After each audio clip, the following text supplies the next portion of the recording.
चलिए एक ऐसी दुनिया की कल्पना करते हैं जो हजारों साल पहले थी, लेकिन जिसकी प्लानिंग और इंजीनियरिंग आज भी हमें सोचने पर मजबूर कर देती है।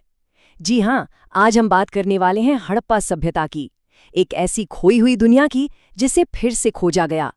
जरा सोचिए, क्या ये मुमकिन है कि कोई 4,500 साल पुरानी सभ्यता आज के मॉडर्न शहरों को टक्कर दे सकती हो?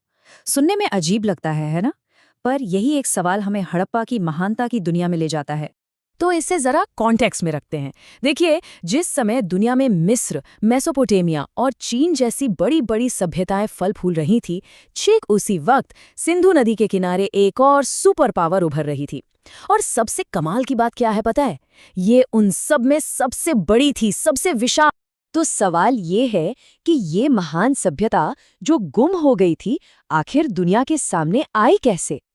चलिए पता लगाते हैं कि कांस्य युग की इस सुपर पावर को इतिहास के धूल से कैसे बाहर निकाला गया।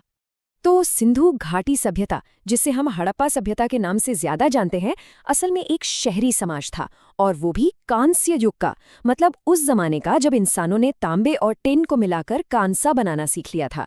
ये समाज लगभग 2500 से 1900 ईसा पूर्व तक चला और आज के भारत, पाकिस्तान और अफगानिस्तान के एक बहुत बड़े हिस्से में फैला हुआ।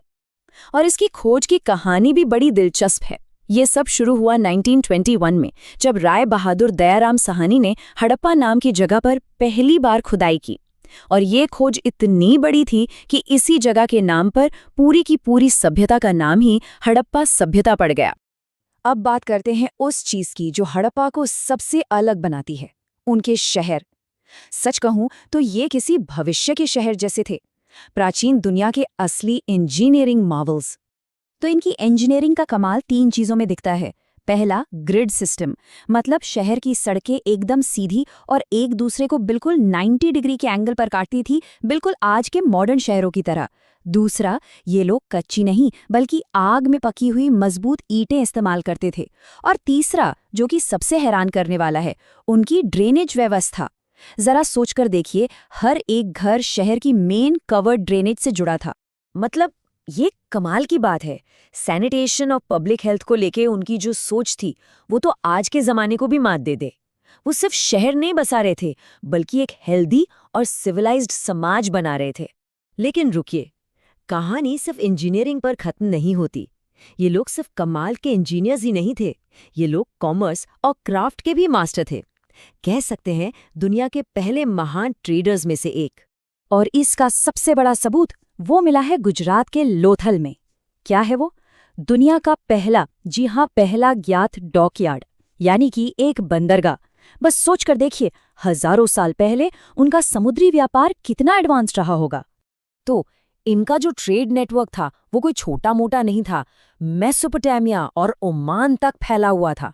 और वो एक्सपोर्ट क्या करते थे? कपास। और ये दुनिया में सबसे पहले कपास उगाने वालों में से थे। इसके अलावा उनके खूबसूरत मिट्टी के बर्तन थे, बीड्स थे, और इन सब पर वो अपनी खास मोहर लगाते थे।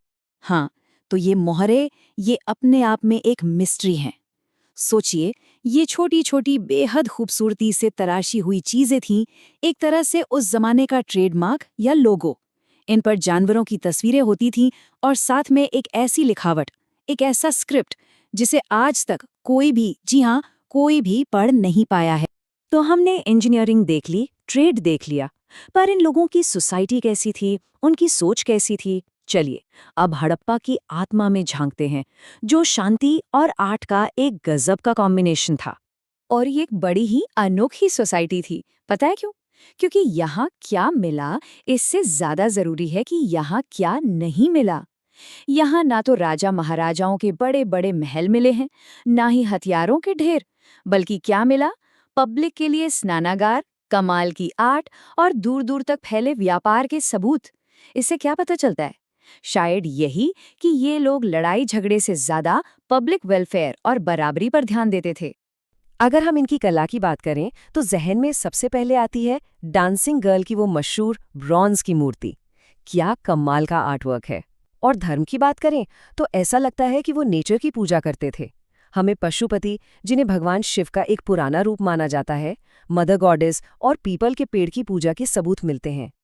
पर जैसा कि होता है, हर कहानी का एक अंत होता है, और हड़प्पा का अंत, वो आज भी इतिहास की सबसे बड़ी अनसुलझी पहेलियों में से एक है। तो सवाल यही उठता है कि आखिर इतनी एडवांस्ड, इतनी ऑर्गेनाइज्ड सिविलाइजेशन अचानक खत्म कैसे हो गई, कहाँ चली गई? लगभग 1900 ईसा पूर्व के आसपास ये महान सभ्यता बिखरने लगी। अब क्यों?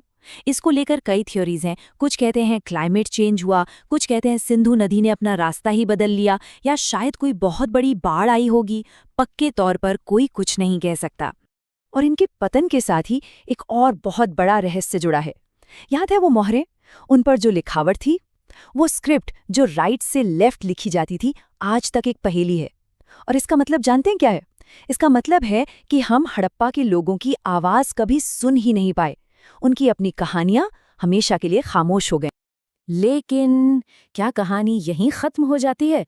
शायद नहीं, क्योंकि भले ही वो सभ्यता खत्म हो गई, लेकिन उनकी विरासत, उनकी लेगेसी, अर्बन प्लानिंग, सैनिटेशन और ट्रेड की, वो आज भी इंडियन कल्चर में कहीं ना कहीं जिंदा है। उसकी गूंज सुनाई देती है।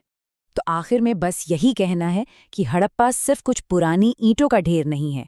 ये तो इंसानी दिमाग के उस कमाल का सबूत है जो हमें हमारी जड़ों से, हमारे इतिहास से जोड़ता है। ये हमें याद दिलाता है कि हमारे पूर्वज कितने कितने जीनियस थे।